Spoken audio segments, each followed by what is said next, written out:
Un saludo, queridos amigos. Hoy tenemos un tema especial, muy interesante para tratar, que es el de la cultura de la cancelación. Y que vamos a tomar aprovechando un escándalo que se ha producido esta semana en el diario, antaño prestigioso diario The New York Times, a propósito de la publicación en ese diario de una tribuna supuestamente tribuna libre, de Tom Cotton, que es un senador norteamericano en la que defendía este senador la necesidad de utilizar al ejército para garantizar la seguridad y el orden en Estados Unidos a consecuencia de los disturbios, saqueos y actos de inusitada violencia que se estaban produciendo debido pues, a este luctuoso suceso, el homicidio de George Floyd, un ciudadano de color, un ciudadano negro norteamericano, a manos de un policía.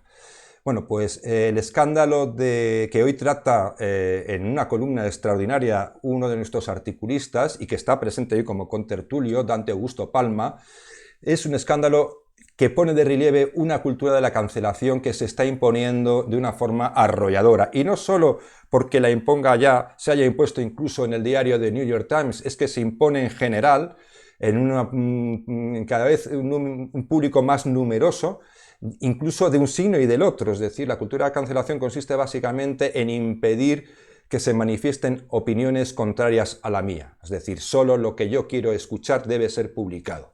O lo que estoy dispuesto a leer debe ser publicado, o en un programa de televisión solo puede tratarse aquello y enfocarse un problema desde la perspectiva con la que estoy yo de acuerdo. Y para tratar este tema que tiene mucha enjundia y tiene muchas ramificaciones, cuento con tres contertulios. José Carlos Rodríguez, que es periodista, Luis Ignacio Gómez, que es bioquímico, y Dante Augusto Palma, que ya le he citado, que es filósofo. Y bueno, pues voy a pasar a saludarles a todos ellos ahora mismo. Un saludo, ¿cómo estáis, queridos compañeros? ¿Qué tal, Javier? Yo encantado de estar con vosotros. Un saludo, Javier, José Carlos, Dante, un saludo a los oyentes y mecenas de Disidencia. También un abrazo para todos, un placer estar aquí.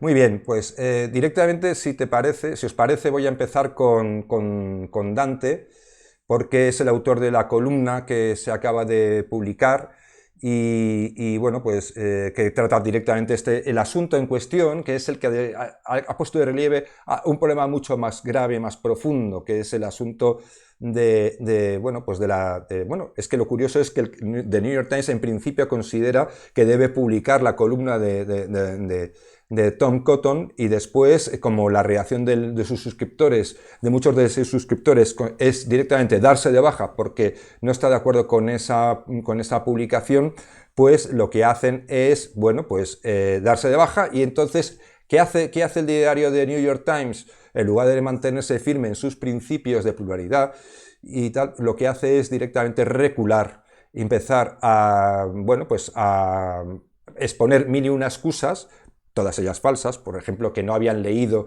que el responsable de filtrar las columnas de opinión pues realmente no había leído el texto, cuando directamente no solo que lo han leído, sino que se atreven a titularlo como a ellos les parece, es decir, que tienen un control absoluto sobre el contenido hasta el punto de que ellos mismos son los que cambian el título y ponen otro título que el propio articulista había propuesto para su columna. Así que, si te parece, Dante, aprovecha la ocasión que te brindo y directamente tírate a la piscina con el tema del New York Times. A ver si a partir de ahí podemos ir a tratar el tema de la cultura de la cancelación, que es muy grave y que afecta a muchos frentes.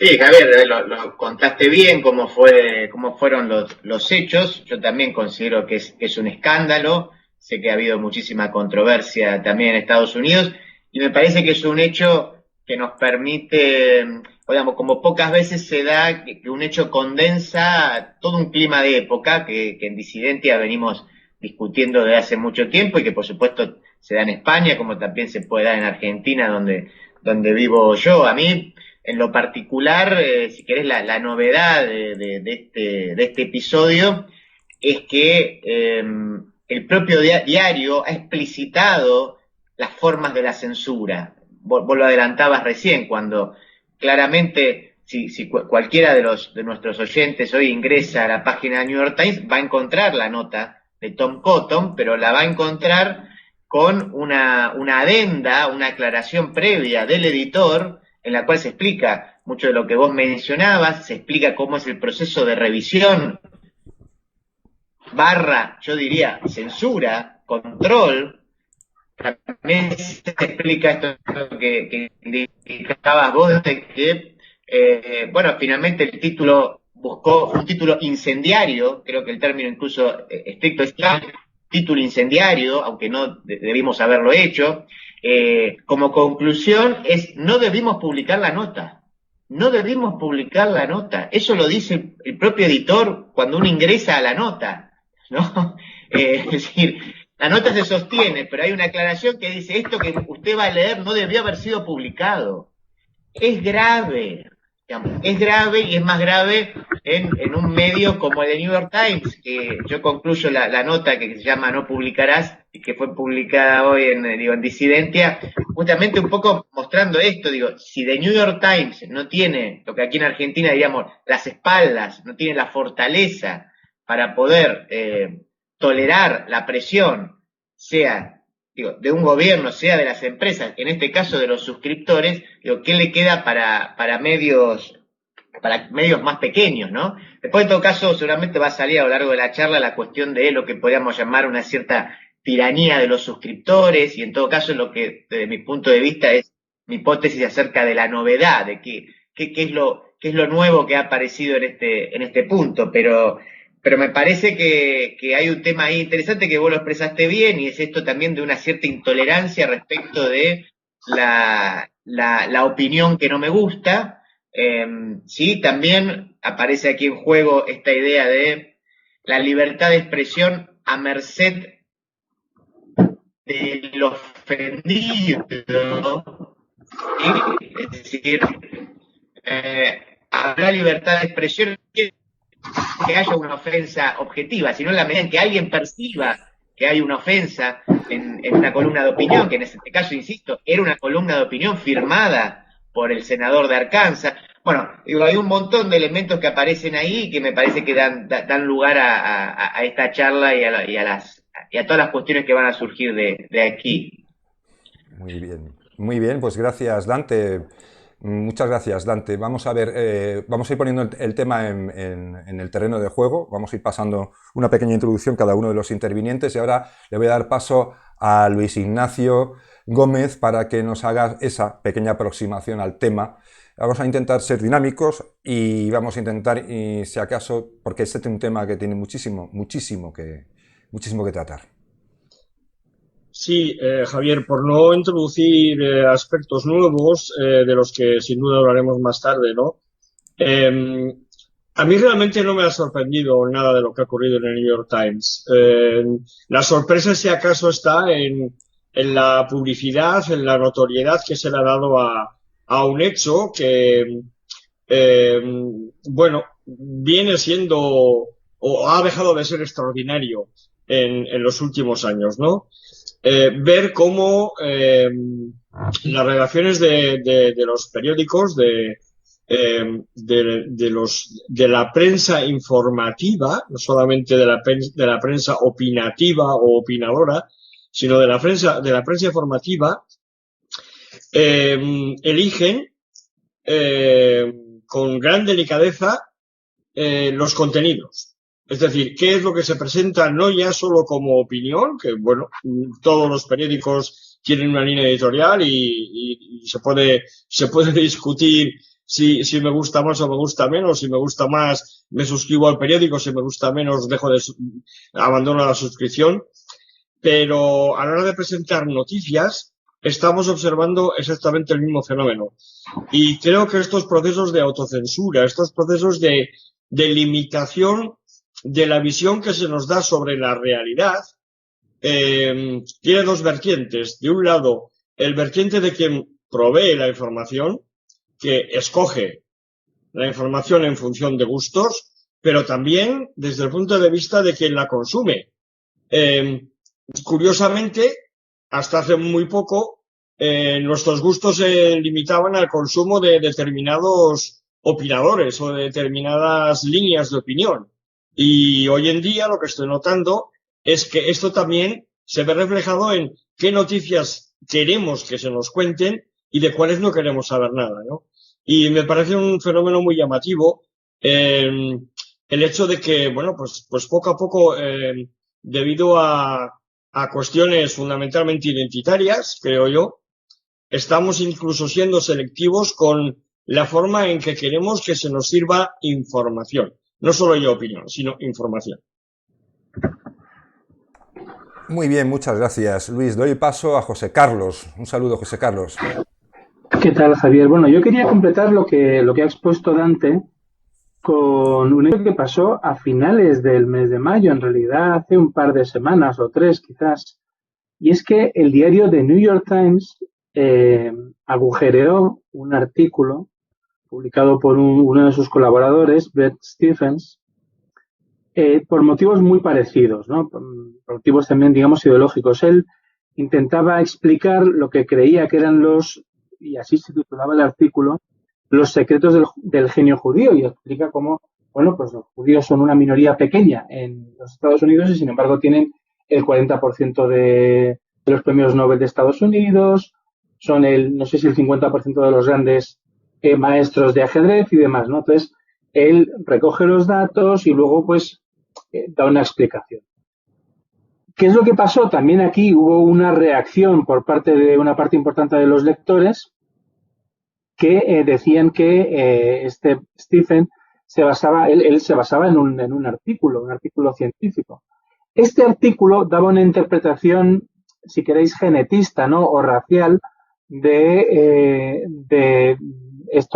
esta posición sobresaliente, descollante por parte del pueblo judío. Y el autor del artículo del New York Times lo rechazaba. Él le ofrecía, bueno, una explicación más acorde con una visión, digamos, cultural, ¿no? Da igual. En cualquier caso, acusaron a Stephen de defender lo contrario de lo que defendía, le acusaron de ser racista, en fin, y acabaron quitando de la publicación del New York Times una parte sustancial del artículo, de tal manera que lo que quedaba pues era rastrojos realmente sin ningún interés, ¿no? Esto fue denunciado poco después por Steven Pinker, Jonathan Haidt, que es este que ha escrito el libro The Close of the American Mind, ¿no? Se ha traducido en España, pero no me acuerdo cómo, junto con Lucano. Y bueno, otra psicóloga, Pamela Paresky. Los tres escribieron un artículo en Político denunciando todo esto y diciendo, cuidado, porque el New York Times ha cedido a la turba, decían, ha cedido a la turba, y puede volver a ocurrir. Bueno, pues acaba de ocurrir en el episodio que nos ha contado Dante. Es decir, que es algo que ya había pasado en el New York Times. Y en el fondo es algo que nos podíamos esperar porque esta cultura de la cancelación viene gestionándose desde hace tiempo, ¿no? Esta idea de que yo puedo prohibir lo que tú haces porque lo que tú haces me ofende. Entonces, mi ofensa es argumento suficiente. Dante también ha hecho mención a eso, ¿no? Mi ofensa es argumento suficiente como para prohibirte, ¿no? Y esto, por cierto, no es patrimonio exclusivo de la izquierda, ¿eh? Hay una posición que se llama libertad religiosa, según la cual, bueno, pues ofrecer espectáculos o, en fin, que sean ofensivos a la religión, eso debe prohibirse, y esto es una cosa que también está centrada en una parte de la derecha española, ¿no? Pero bueno, esto es algo que, como decía, viene forjándose desde hace tiempo. Pues muchas gracias, José Carlos. Yo tengo una idea, bueno, sin una idea general, no una idea general de este problema, sino, en cierta forma, algo que podemos destacar. Yo creo que, por empezar, yo creo que los medios de información, hablando de los medios de información, unieron hace tiempo su destino al de los partidos políticos, o el de, incluso en algunos casos, ni de los partidos, sino de las cúpulas de los partidos políticos. Y estos, a su vez, es decir, los partidos, hace tiempo que dejaron de proponer programas o, bueno, pues, discursos propios a sus votantes. Es decir, lo que han hecho los partidos políticos con el tiempo ha sido asimilar las ideas y las propuestas de los grupos más concienciados, de los grupos activistas más beligerantes, más dinámicos, con mayor capacidad de movilización o aparente capacidad de movilización, y los partidos políticos y los políticos han incorporado esos programas o esas especies de ideologías particularistas a sus propias iniciativas políticas. Esto, a su vez, puesto que los medios de comunicación han unido su destino a los partidos, pues esto se ha tratado también bastante a los propios medios de comunicación. Los medios de comunicación, si son los medios de referencia de una determinada ideología, que ya no es una ideología como tal, es decir, la izquierda ya no es la izquierda de la lucha de clases, por ejemplo, pero sigue siendo la izquierda, pero la izquierda, ¿qué es lo que ha asumido como propio? Pues la cultura de la identidad, ¿no? El identitarismo, el feminismo de tercera ola, ha asumido una serie de ismos y de particularismos que son como mutaciones ideológicas mucho más beligerantes, más agresivas y menos argumentativas que las viejas ideologías, pues como los partidos políticos de izquierda han asumido ese tipo de subculturas o ese tipo de activismos, pues los medios de comunicación de referencia no tienen más remedio que asumir a su vez esos contenidos, ¿no? Convertirlos en su línea editorial. Pero claro, una cosa es tener una línea editorial porque defiendes determinadas ideas o te sientes más próximo a determinadas ideas, y otra cosa es que llegues a un punto, a un extremo en el que pues ya directamente lo que haces es aplicar a diestro y siniestro la cultura de la cancelación sin ningún tipo de pudor, ¿no? Es decir, directamente, como recordaba José Carlos, creo que ha sido, pues que directamente argumentes que no se debe publicar, o sea, directamente decir que defiendas, no, es que esto no se puede publicar. ¿Por qué? Porque, bueno, se argumentan una serie de razones que si se analizan desde un punto de vista liberal, son absolutamente inconsistentes, pero simplemente para decir y defender el hecho de que, bueno, no podemos publicar aquello que moleste a nuestro público. Y hay otra parte muy interesante de este tema. Yo creo que el New York Times y otros medios y los propios partidos políticos lo que están siendo, en el fondo, son víctimas del propio público que ellos han creado. Es decir, los partidos políticos han decidido convertir sus programas en una suerte de, bueno, pues de competición de regalos, tratan a los votantes como clientes, es decir, no lideran a la opinión pública, sino que buscan a la opinión pública para ponerse al mismo paso que esa opinión pública y así que les vote. Y bueno, pues como se han convertido en víctimas del propio monstruo que han creado, es decir, un monstruo al que no pueden llevar la contraria, sino que tienen que satisfacer. ¿Y qué exige ese monstruo que han creado? Ese público acrítico que solo quiere consumir aquello que quiere consumir, es decir, que no quiere oír argumentos contrarios a sus creencias. ¿Qué ha ocurrido? Pues sencillamente que este público se revuelve contra su propio creador, es decir, pues el creador llega un momento en que se da cuenta de que es prisionero de su propia creación. El The New York Times ha vivido el mayor auge de suscriptores y del negocio en sí, en el periodo de transición a la suscripción, precisamente gracias a Donald Trump. Es decir, cuanto más frontalmente se ha posicionado The New York Times contra Donald Trump, más suscriptores ha tenido. Pero claro, ha tenido un tipo de suscriptor muy concreto. Es un suscriptor que es muy beligerante, es muy intransigente y que, bueno, pues por lo pronto es muy sensible y susceptible a lo que haga su diario de referencia. Y si su diario de referencia se le ocurre siquiera sacar una tribuna, que al fin y al cabo una tribuna es responsabilidad de quien la firma, ni siquiera es de la cabecera, ojo, porque por eso es una tribuna de opinión. El responsable es quien la firma, no el diario, que lo único que tiene que evitar es que no se cometan delitos en el contenido, no haya un delito evidente y explícito en la columna en sí, ¿no? Es decir, todo lo demás, bueno, pues puede ser opinable o dependiendo de los editores, pero lo que hace el The New York Times es simplemente someterse a la dictadura del público que ha creado, igual que los partidos en España, por ejemplo, de derechas han conseguido dejarse llevar por ejemplo, yo diría, para resumirlo de una forma que lo entienda el público, a ver si lo puedo hacer más sencillo. Es decir, por un lado, la izquierda se ha aferrado a la corrección política porque no tiene realmente nada que ofrecer, pero la derecha tampoco hace ascos a la corrección política porque en realidad lo único que aspira es heredar el poder. Entre unos y otros están alimentando y dando sentido a un tipo de votante y de público que es absolutamente intransigente y son víctimas de su propia deriva. Simplemente yo lo veo así. No sé si Dante coincidirá conmigo o he dicho demasiadas estupideces una vez más. No, Javier, yo te complementaría con algunos datos que justamente aparecen en la nota, en todo caso, para poder identificar, bueno, a ver, de dónde viene esto, por qué pasa esto, por qué ahora, por qué no antes, hacia dónde va eso. Hay algunos estudios y, por ejemplo, en el caso específico de Estados Unidos, pero yo creo que eso se puede ampliar tanto para España o como también podría valer para la Argentina. Por ejemplo, más allá de que hay una tradición en Estados Unidos de explicitar los apoyos políticos, ¿no? Los medios, eso por ejemplo aquí en Argentina no sucede, pero en Estados Unidos todos sabemos que antes de cada votación el diario en cuestión dice nosotros apoyamos a tal, pero se ha hecho una encuesta y solamente el 7% de los periodistas se asume republicanos, solo el 7%. Un porcentaje mucho mayor se asume neutral, vaya a saber lo que eso es, pero un porcentaje muchísimo más alto se asume como demócrata. Por otra parte, a diferencia de lo que eran las redacciones en los años 60 y 70, donde alrededor del 50% eran universitarios, hoy el 92% son universitarios. Y todos sabemos que en la universidad, en los campus norteamericanos, hay una fuerte impronta de estos ideales demócratas de la corrección política, etcétera, etcétera.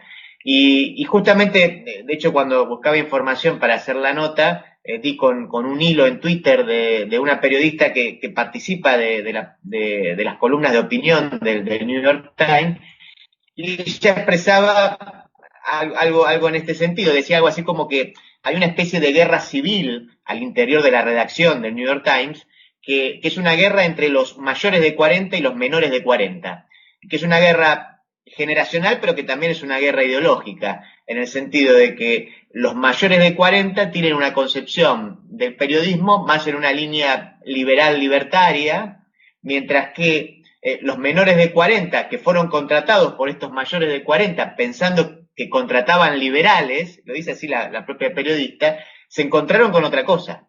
Y se encontraron con, entonces, eso, toda una serie toda una concepción de la libertad de expresión que la somete, e insisto con esto, y que también decía José Carlos, eso, la somete a otras cuestiones, como en este caso aquello vinculado a la ofensa. O sea, desaparece el derecho a la ofensa y basta con un ofendido para que se cancele, en este caso, mi opinión. Así que, desde ese punto de vista, esos datos creo que por lo menos ayudan a entender por qué determinados medios van en la línea de lo que estábamos desarrollando recién. Sí, un momentito, Luis, déjame, es que me han interesado los datos que ofrece Dante y permíteme que los voy a complementar con los datos que podemos trasladar directamente también a las universidades norteamericanas, donde también es bastante común declarar la afinidad política, sobre todo por las personas que son más de izquierdas. Ojo, los de derechas tienen más problemas para declarar, pero los estudios lo que dicen es que, es decir, la relación de profesores conservadores con respecto a profesores que se declaran progresistas o de izquierdas es de 1 a 6. Es decir, un profesor, digamos, republicano que votaría o que sería más afín a las ideas del Partido Republicano, no necesariamente, entendámoslo en un sentido más amplio, un profesor con ideas más conservadoras con respecto a... Hay un profesor cada 6 profesores que son más de izquierdas. En esto tiene un agravante todavía que es definitivo, es decir, hay una figura dentro de las universidades norteamericanas que es el orientador universitario, que es todavía más numeroso y que alcanza un protagonismo enorme porque es el que se encarga de llevar el control sobre todas las actividades extrauniversitarias. o extracurriculares, es decir, pues las conferencias, los actos, no sé, pues unas jornadas de cualquier tema, incluso pues el Día Internacional de las Tribus Americanas, es decir, todo ese ambiente que es una panoplia cada vez mayor dentro de la oferta educativa de las universidades, está controlado por los orientadores universitarios. Y en este caso la proporción es tremenda, es decir, la proporción del orientador universitario que sería más conservador con respecto al que es de izquierdas es de 1 a 12. Es decir, 1 por cada 12 que son de izquierdas. Es decir, a esto hay que añadir, y ya termino, le doy paso a Luis Gómez, hay que añadir un dato muy interesante que, por ejemplo, en España, por eso hemos estado un poquito más inmune a esta avalancha de la corrección política que solo gana mucha fuerza en determinados círculos y sobre todo ambientes políticos, pero no así en la universidad. La diferencia entre la universidad norteamericana y española, aparte de lo que todos ya sabemos, es una cosa muy interesante, muy importante, y es que en la universidad norteamericana es muy normal que un hijo tenga que desplazarse miles de kilómetros y abandonar a su familia para cursar una carrera. Es decir, pierde el contacto con la familia y la influencia de la familia se minimiza al máximo con respecto a este estudiante, porque tiene que trasladarse a una universidad que se encuentra muy lejos de su familia y en cierta forma se independiza de su familia.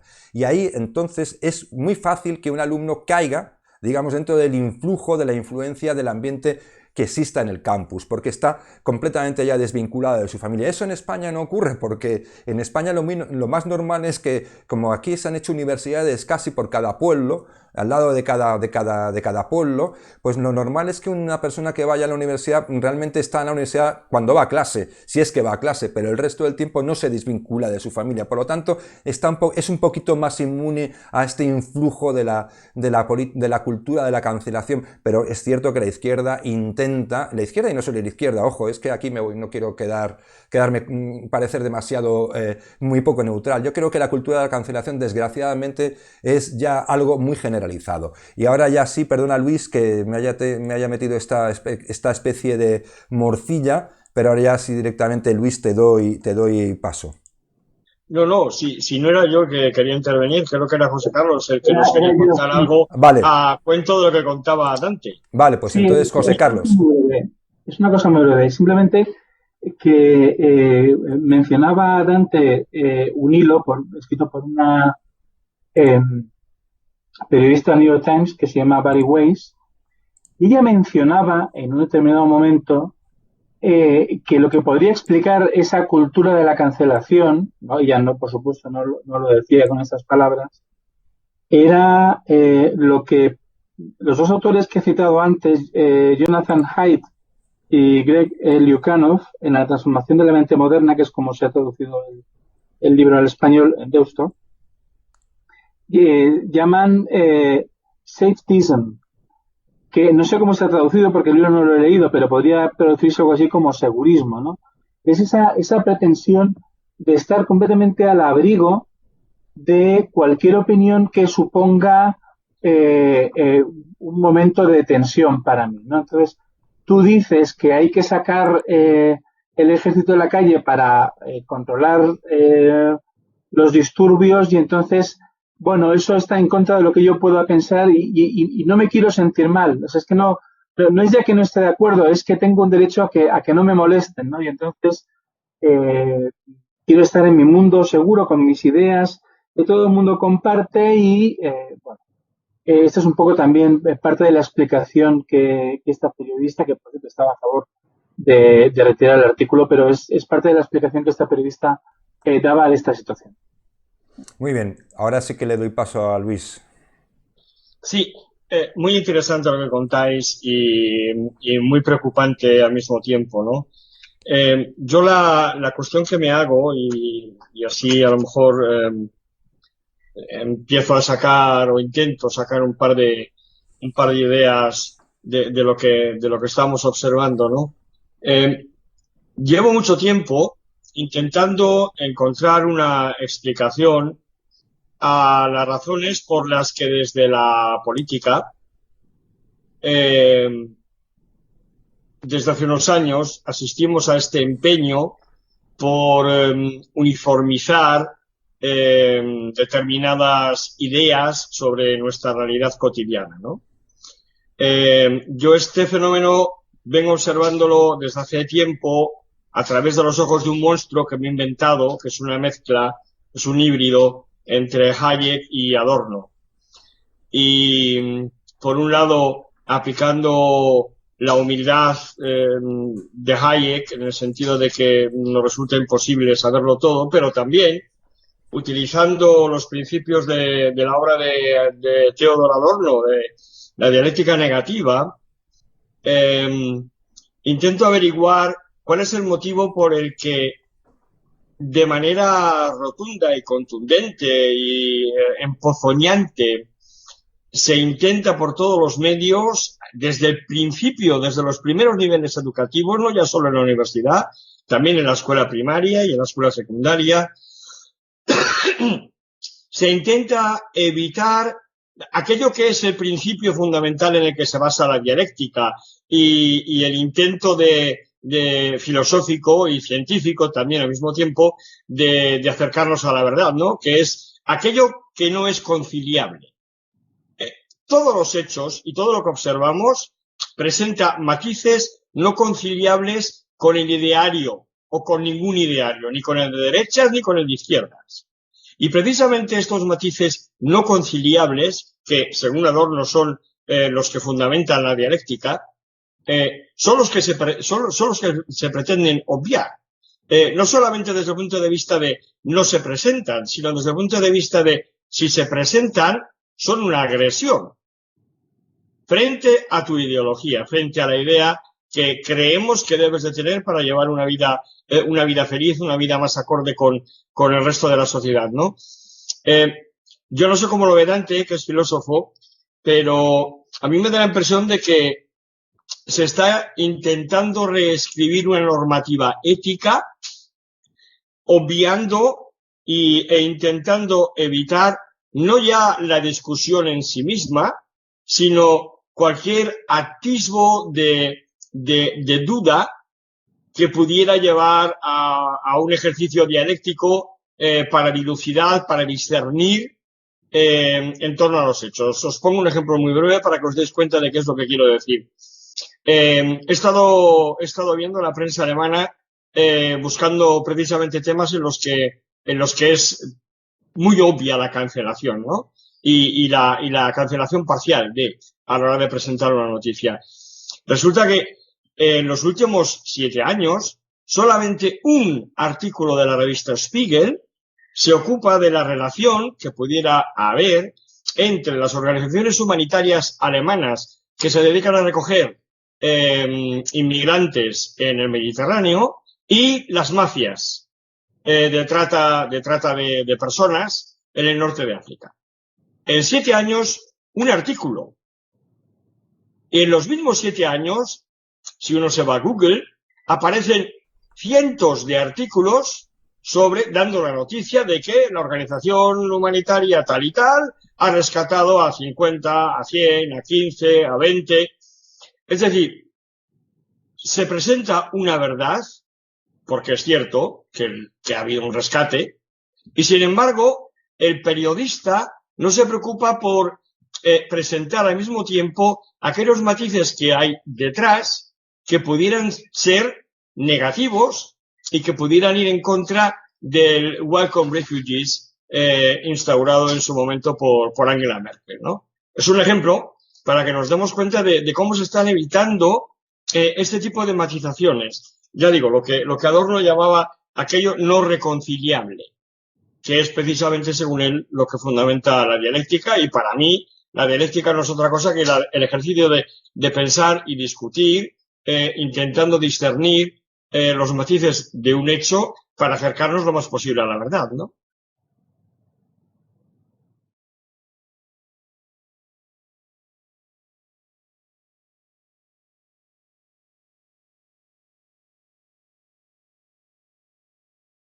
El debate público en un contexto donde aparentemente reina la democracia y la democracia se ha impuesto, cada vez es un debate público más acotado, cada vez se puede hablar de menos cosas. Y a su vez, de esas pocas cosas que se puede hablar, cada vez se pueden tener menos posiciones divergentes. Y en el mejor de los casos todo se resuelve en grandes polarizaciones que en general no traen, digamos, al ser carente de matices no traen soluciones ni discusiones que sean muy interesantes. No, y otra paradoja que había pensado era esta de que, por un lado, la revolución tecnológica hoy le permite a un medio, a un diario o a quien fuera, a un portal de noticias, como nunca en la historia, poder saber exactamente qué es lo que el lector quiere leer. Digamos, tiene una relación directa y una posibilidad de cuantificar con una precisión como nunca en la historia ha existido. Hasta hace 20 años eso era muy difícil, y si alguien publicaba un diario, bueno, podía llegar una carta de lectores, no todos los lectores obviamente enviaban cartas, uno más o menos podría inducir qué tipo de notas eran las que más gustaban, las más interesantes, cuáles eran repudiadas. Ahora eso un editor de un portal de noticias lo tiene de manera automática, inmediata, y eso, entonces, por un lado, le permite identificar, ni hablar a través de algoritmos, las burbujas, etcétera, qué es lo que quiere, qué tipo de nota quiere el lector del medio en particular. Pero la paradoja a su vez es que entonces también esos lectores, en este caso los suscriptores del New York Times, tienen hoy una potencia que no tenían antes, porque en cuestión de minutos pueden derribar una noticia, pueden cancelar o dar razones supuestas para poder cancelar una noticia. Entonces hay como un elemento paradójico ahí del control, ¿no? Por un lado pareciera que como nunca el editor puede controlar la noticia, y por otro lado en realidad pareciera que los suscriptores son los que como nunca están controlando lo que se edite y lo que se publica en un medio. Muy bien, José Carlos, tu turno. Sí, yo o sea, no sé de vosotros, yo estoy convencido de que una parte de lo que yo pienso sobre la realidad, pues seguramente estará equivocada, claro. No sé qué parte es, si no, pues dejaría de defenderlo. Digo esto porque aquí hay un elemento que parece que no tiene importancia, que es la correspondencia entre lo que uno piensa y la verdad de las cosas, ¿no? Es decir, esa idea de que hay una realidad que, bueno, de forma quizá torpe o siempre tentativa, nos vamos acercando a ella. ¿Qué importancia tiene esto frente a esta actitud de cancelar lo que uno no quiere oír? Es decir, si uno quisiera realmente entender lo que pasa, pues haría por informarse, haría por escuchar pareceres que son parecidos al suyo, otros que serían diferentes, alguno contrapuesto. Es decir, esta vieja idea de que entre todos, pues con el contraste de pareceres, al menos los errores más graves se pueden ir dejando de lado, ¿no? Pero todo eso parece que ya no tiene importancia. Es decir, la verdad o la correspondencia, ¿no? entre lo que uno piensa y la realidad social y la realidad de las cosas, pues ya no es tan importante, ¿no? Yo sigo con mi vida. También es cierto que yo se lo he dicho varias veces, pero es que es verdad. La democracia de masas nos obliga a tener una opinión sobre absolutamente todo, sobre cuestiones que además son algunas muy complejas, y esto produce mucho cansancio, ¿no? Porque o sea, uno es que tiene que ser experto en el clima, ¿no? Y luego además saber de teoría económica y de política económica. Por supuesto, de todas las fuentes del derecho y todo el proceso político, pero además de fútbol, si se quiere hablar con sus amigos del fin de semana y demás. Y es que realmente no nos da la cabeza ni el tiempo para saber todo de todo. Y todo esto también produce un cierto hastío, un cansancio, y supongo que explica en parte esta actitud de refugiarse en, no, mira, ¿sabes qué? Yo soy de estos, y ya está. Y por lo demás, pues no me cuentes historias porque tampoco me interesa tanto. Digo yo que a lo mejor luego en parte explica esta actitud para mí incomprensible en principio. Gracias, José Carlos. Bueno, yo creo que en el fondo es como las cosas son más complejas de lo que parecen siempre, pues como suelen ser más complejas de lo que parecen siempre,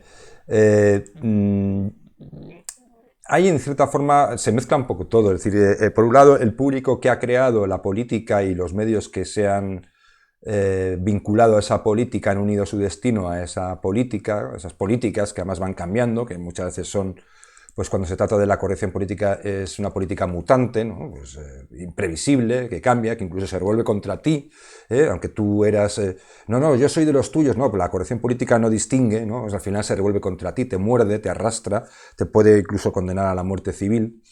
Bueno, pues yo creo que existe eso, creo que existe también, bueno, pues evidentemente un medio puede tener una editorial y puede, pues el público puede entender que tiene una afinidad con determinadas ideologías o es más conservador, más progresista, pero claro, eso es una cosa y otra cosa es haber llegado a un extremo en el que, bueno, pues no se admite la menor discrepancia, es decir, directamente en el New York Times no puedes publicar nada que cuestione pues los dogmas ideológicos que son el leitmotiv de la cabecera.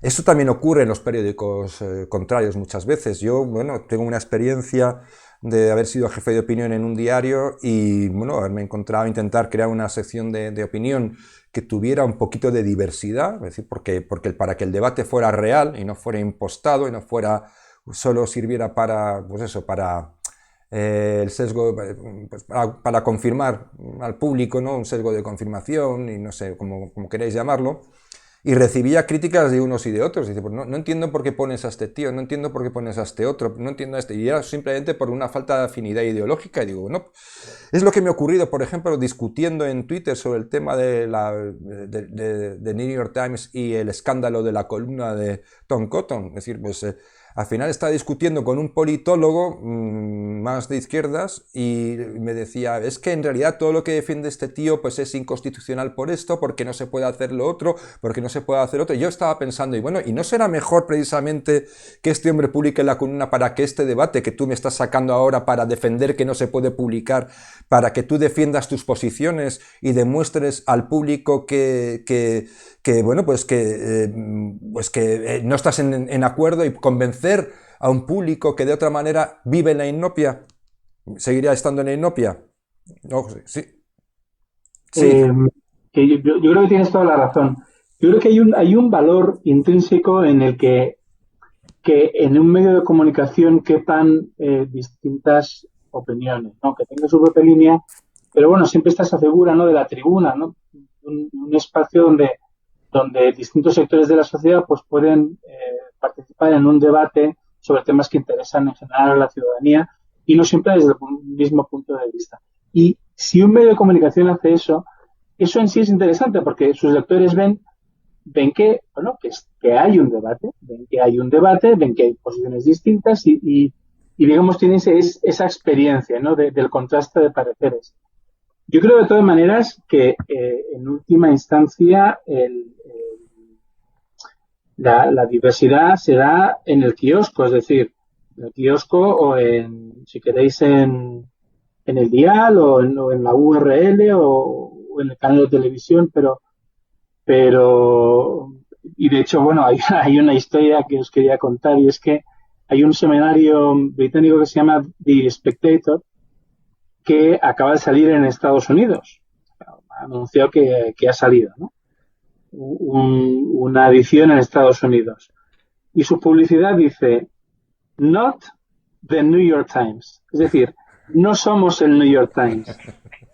Y añade, sí, muy bueno. Dice, free thought is under attack, so subscribe today. Es decir, el pensamiento libre está siendo atacado, así que suscríbete al Spectator, not the New York Times. Bueno, pues sí, es decir, al final tienes esta posibilidad de decir, bueno, mira, si el New York Times no me da lo que yo quiero, no me ofrece una visión amplia de lo que ocurre, pues me puedo ir a otro sitio. O puedo combinar dos o más medios de comunicación. Pero yo creo que Y es verdad que en última instancia es lo que cuenta, ¿no? Que esa libertad y que esa diversidad se dé metafóricamente, porque ya nadie va al kiosco con muy poca gente, pero que se dé en el kiosco. Pero es verdad, Javier, yo estoy contigo en que hay un valor intrínseco en que esa diversidad de pareceres se dé dentro de un mismo medio de comunicación. Pues curiosamente, porque estabas utilizando el término de diversidad, yo creo que precisamente, yo sé que no es, que tú eres una persona que manejas muy bien el lenguaje, y voy a hacerte un poco la trampa, ¿no? Pero voy a aprovechar el término de diversidad. Yo creo que hay una cuestión que está, primero, una cuestión que me parece que es muy relevante, y es que parece ser que esta diversidad que se nos impone, que es una diversidad monoteísta, ¿no? En realidad es una diversidad monoteísta, es una diversidad con trampa, curiosamente ha acabado siendo incompatible con lo que de verdad arma a la sociedad democrática, que es el pluralismo. Es decir, estamos defendiendo, o se está defendiendo una diversidad con trampa que en realidad es monoteísta, es decir, solo existe un tipo de diversidad, pero la diversidad se ha convertido en enemigo mortal del pluralismo, que es precisamente expresar opiniones contrarias, es decir, no simplemente el hecho de ser diverso, es decir, no puedes negar el hecho de ser diverso. El pluralismo consiste precisamente incluso en criticar determinada diversidad, es decir, o posicionarte en contra de determinada diversidad, por ejemplo, aunque tú no lo compartas. Es decir, este es el pluralismo y ese es el concepto troncal, yo creo que que se nos ha sustraído haciendo esta especie de juego de manos, ¿no? Sin que nos demos cuenta, nos hemos llevado la cuestión del pluralismo ha desaparecido. Es decir, ya esta diversidad en la que, bueno, cualquier discrepancia con las justas que son las manifestaciones de Black Lives Matter, es decir, cualquier cuestión que siquiera, no directamente, sino de forma derivada, pueda suponer un contratiempo para este tipo de activismos, pues se considera directamente como algo antidemocrático porque es enemigo de la diversidad, cuando en realidad lo que están diciendo es no puedes tener una opinión distinta, es decir, nosotros prohibimos el pluralismo. Es decir, esta es una clave que es fundamental. Y un tema que sí me gustaría introducir para terminar ya el programa es esta falacia, que yo la considero una falacia cuando dicen, bueno, en realidad el New York Times es un medio privado y por lo tanto tiene derecho de admisión. Es decir, bueno, aparte de que el escándalo del New York Times precisamente es un gran escándalo porque primero aceptan que una tribuna porque la consideran publicable y después, digamos, y por decirlo en castizo, se hacen pipí y caca cuando ven la reacción de sus suscriptores. Y otra cuestión que ya os dejo es simplemente decir que, bueno, no podemos echarle la culpa a The New York Times exclusivamente o a los medios o a otros medios, sino creo que el público, en fin, algo tendrá que mirarse, hacérselo mirar también, ¿no? Cuando se vuelve tan infantil e intransigente, porque, bueno, pues en cierta forma los medios han animado ese tipo de público, pero bueno, yo creo que hay un público que tiene también voz y debería, pues, convertirse, digamos, en el contrapoder a esta situación completamente infantil. Y le paso la palabra a Dante. Creo que Luis me había levantado la mano. Luis, sí, bueno, venga. Bueno, pero... Muy brevemente, simplemente para al calor de lo que acaban de decir José Carlos y Javier, es una de las cosas que más me sorprende a mí de la sociedad actual, ¿no? Caemos en todas las trampas identitarias que nos ponen. En todas. A nadie se le ocurrió organizar manifestaciones masivas cada vez que un policía norteamericano mata a un blanco desarmado o a una blanca. A nadie se le ocurre organizar manifestaciones masivas cada vez que un determinado grupo de personas en Nigeria asesina a 15 personas, otras personas, por el hecho de ser mujeres o por el hecho de ser cristianas. No, incluso a la hora de manifestarnos, somos dependientes de las identidades que se nos imponen desde la política y los medios de comunicación. Y creo que hay tema para intentar que por lo menos nuestros oyentes se den cuenta de que no podemos estar siempre detrás del carro que lleva la bandera, ¿no? Porque las banderas que nos sacan son parciales. no tiene nada que ver con diversidad y mucho menos con pluralidad, como muy bien apuntas, Javier. Simplemente quería decir esto. Vale, muchas gracias por el apunte, Luis. Siempre oportuno. Dante. Sí, a ver, como algunas ideas finales, creo que está rondando esta cuestión de la construcción de las audiencias, creo que lo había dicho José, ¿no? Y que hay que hacerse cargo finalmente de las audiencias que construye cada medio. No, lo había dicho yo. Creo que en eso Sí, obviamente... era mío. Oh, lo habías dicho vos, a ver. Digo, el punto ahí es que la responsabilidad está más en el medio que en el periodista. Yo creo que cada uno de nosotros tendrá experiencia, aunque más no sea por navegar por redes sociales, que puede tener, digamos, algún termómetro de qué tipo de opiniones son más celebradas que otras. Y sin embargo uno tiene que tratar de sustraerse de eso, justamente de estar al margen de eso y no estar preso de lo que el público en algún sentido le está pidiendo. Yo sé que eso es difícil, pero hay que tratar de hacer un esfuerzo. En el caso de un medio, y más un medio con la potencia de New York Times, creo que es una obligación. Y después también pensaba, y eso sí creo que lo había dicho José Carlos, lo de... nunca ha sido tan difícil estar informado. Esa también es otra paradoja. Todo el tiempo, aparentemente, tenemos acceso a fuentes de información y nunca ha sido tan difícil estar informado. Y nosotros que estamos acá, y probablemente los oyentes, en general son gente que o bien escribe o bien consume todo el tiempo medios. En principio nos consideramos gente que está actualizada, que está al tanto de las cosas, ¿no? Y a su vez resulta injusto también exigirle al ciudadano a pie, también a nosotros mismos, perder tanto tiempo en estar informado. No puede ser Pero que perdona, le perdona, pidamos a alguien que estuvo... Sí, Dante, perdona. Yo creo que eso de que nunca antes ha sido tan difícil, yo creo que estar informado siempre ha sido igual de difícil.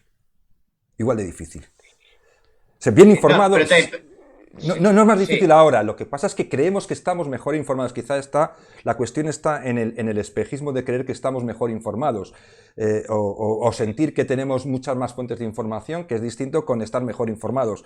Pero yo creo que la dificultad para estar informados siempre viene a ser la misma. Incluso, bueno, ha habido épocas en las que era todavía más difícil, pero en general yo creo que siempre ha sido muy difícil estar bien informado, ¿eh? está bien, sí, yo creo que vale la aclaración que hace. Yo lo decía en el sentido de cómo puedo exigirle a un ciudadano de a pie que estuvo trabajando 12 horas, que cuando llegue a la casa, bueno, a ver, lea el medio de izquierda que le va a contar este hecho de determinada manera, pero que después vaya al medio de derecha que le va a contar este mismo hecho de otra manera.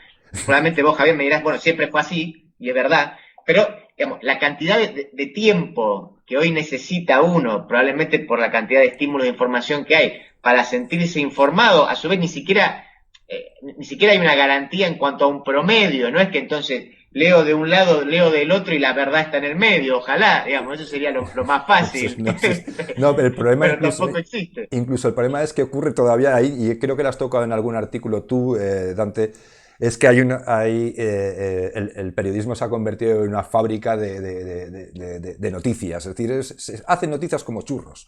Es decir, claro, eso es lo que es difícil, es decir, tú no puedes estar todo el día... Es decir, cuando, por ejemplo, en España Pedro Sánchez dice algo o hace algo, y tal, no da lugar a una noticia. Da lugar al cabo del día a 34 o 100 noticias distintas. Es decir, porque los periódicos, los medios, para rentabilizar su trabajo o para estar siempre en la cresta, en la primera línea, vendiendo el clickbait como locos, fragmentan cosas que se podrían tratar por sí solas de una forma más o menos clara, con un sesgo, con otro sesgo, pero que el ciudadano podría leer y decir, como no soy tonto, sé que me estás queriendo colar esto, pero lo que no puede hacer ninguna persona es seguir este torrente de chuminadas, y perdón, que no son ni noticias, ¿eh? Esto no es ni información. Entonces, simplemente era ese punto que además creo que lo has tocado tú. Lo has tocado tú. Sí, finalmente lo que ya no importa informar, sino lo que importa es actualizar. Actualizar, pero cosas que además no tienen ninguna relevancia. No tienen Exacto, no importa. Claro. José Carlos, creo que te vamos tocando ya para ir cerrando los temas. Bueno, yo estoy... A ver, una cuestión... Soluciones. propuestas o actitudes, algo. Soluciones. No, ya sé que soluciones es imposible, pero... Me pides mucho, pero bueno, yo creo que efectivamente cada medio de comunicación, digamos, puede responder a esta situación como quiera, pero también es hasta cierto punto difícil, ¿no? Es decir,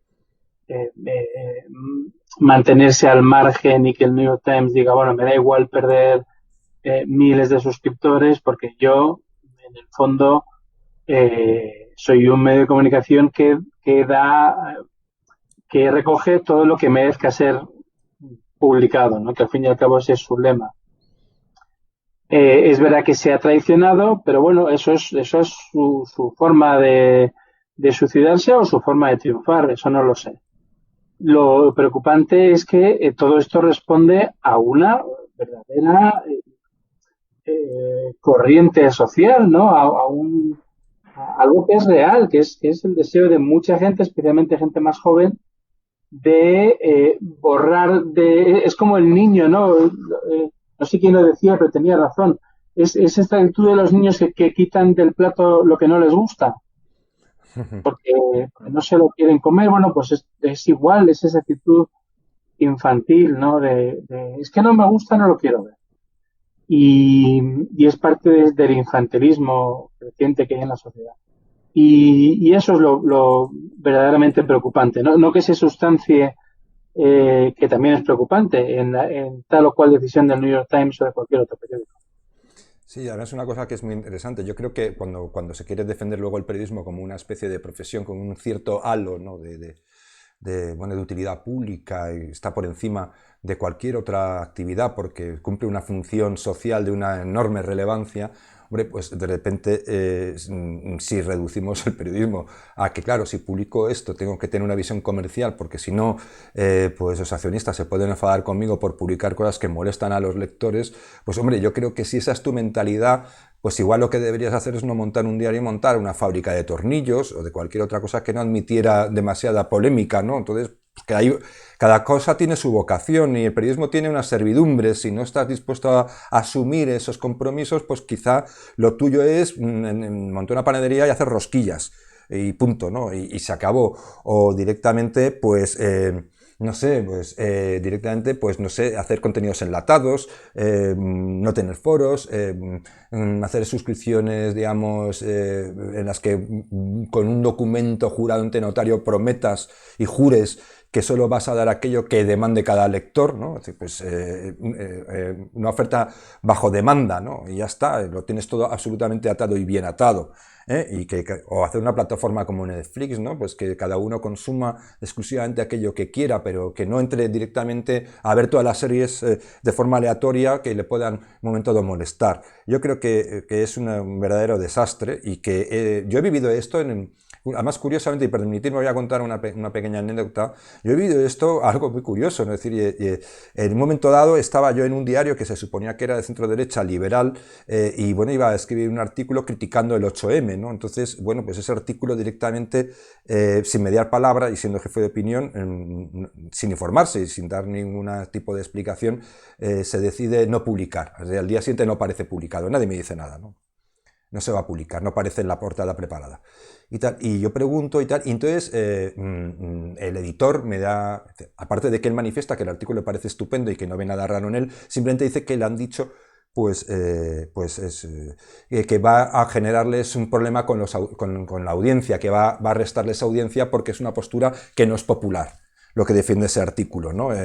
Entonces, bueno, pues eso es en un medio liberal y de centro derecha. Lo curioso es que ahora que las tornas se han invertido y que posiblemente hay una reacción contra la corrección política, entre otras cosas, porque personas como yo, y perdón que lo diga, que está mal decirlo, pero lo voy a decir, personas como yo, pues en su momento nos jugamos un poco el tipo. Pues ahora que está de moda y que por lo visto sí da a lectores defender posturas críticas con respecto a determinados movimientos identitarios, pues ahora ese mismo medio se dedica a publicar día y noche todo el rato que es posible ese tipo de análisis, ¿no? Bueno, pues yo creo que no está tanto en el mercado, que en realidad no es cierto que sea el mercado, sino como en buscar tu público. Tu público tienes que buscarlo. Y si quieres ser periodista para vivir en la moraleja, pues debes entender que un periodista no es un oficio para vivir en la moraleja. Es un oficio sufrido que, en realidad no debe hacerte millonario nunca en la vida. Porque el día que seas periodista y millonario, pues seguramente a mí me arroja bastantes dudas sobre la calidad de ese periodista, si no ha sido de verdad una persona íntegra en todo momento, ¿no? Pero bueno, y le paso el turno para terminar creo que es a Luis. ¿Te quedas, no, Luis? Sí, nada, brevísimamente. Le pedías a José Carlos soluciones, alternativas, propuestas, muy difícil, muy complicado. Recomendaciones quizá, ¿no? Muy complicado, ¿no? Muy complicado porque, por un lado, como apuntaba al principio del programa hoy, estamos recibiendo la información parcial y filtrada. Ningún medio nos da realmente una noticia con los diferentes matices, porque la capacidad de investigar del periodista sobre esos matices y sobre todo sobre los matices que no gustan se va perdiendo. Entonces, la única recomendación es intentar informarse sobre esa noticia en diferentes medios, que es esa cosa que tanto trabajo cuesta, de la que hablaban Dante y José Carlos, ¿no? Y por otro lado, hay una cosa que ha cambiado, y yo llamaría la atención a nuestros mecenas sobre ello. Una cosa es editorializar el titular de una columna de opinión, perfectamente aceptable, asumible y ético, y otra cosa es hacer lo mismo con el titular de una noticia. El titular de una noticia no es editorializable. Es decir, si ha habido un accidente en la A49 con 2 fallecidos, pues la noticia solo puede decir que ha habido un accidente en la A49 con 2 fallecidos. Y sin embargo, hoy lo que estamos observando es que cada vez más, y sobre todo referido a determinados temas, los periódicos editorializan los titulares de las noticias. ¿Por qué? Porque son conscientes de que en muchos casos el lector solo lee el titular. Sí. Entonces yo invito a nuestros oyentes lean el cuerpo de la noticia y se sorprenderán muchas veces de que lo que dice el titular no es exactamente lo que cuenta la noticia. Muchísimas veces ocurre eso, Luis. Pues nada, simplemente yo creo que en el fondo lo que subyace es una deriva, y como la política y la prensa han unido su destino, yo creo que en el fondo, igual que ocurre con la democracia, que ya no es un sistema de gobierno, no un sistema político, precisamente para controlar el poder y para poder cambiar un gobierno de forma pacífica, porque antes o se hacía mediante una sonada, un golpe de Estado o una guerra civil, pues la democracia lo que hace precisamente permitir ese relevo de forma pacífica. Pero ahora la democracia también ha perdido esa función, ya no es, ese no es su principal rol. La democracia está para hacer el bien, para defender el bien. Tiene que ser una democracia militante. Entonces, igual que ha ocurrido eso con la democracia y con la política, como los medios han unido su destino a esta deriva, los medios no están para informar. Los medios están para hacer, entre comillas, el bien. Entonces, y claro, el bien, pues claro, para unos el bien es una cosa y para otros el bien es otra.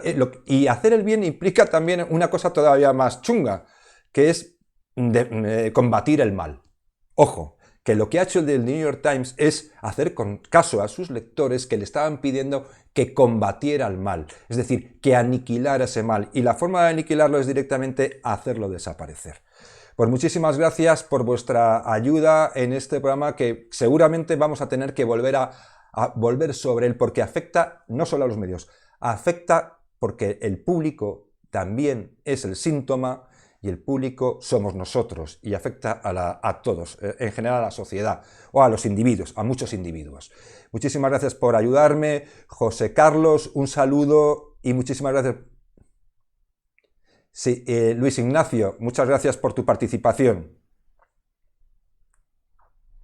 Dante, muchísimas gracias por participar en este programa desde Buenos Aires, Argentina.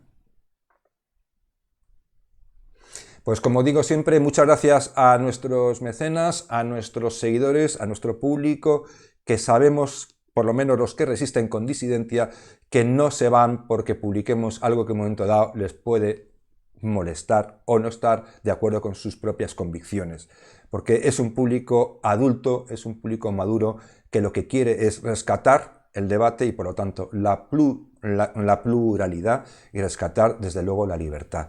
Muchísimas gracias por estar ahí, gracias y como digo siempre, ánimo y que sea una semana lo más llevadera posible. Un saludo a todos.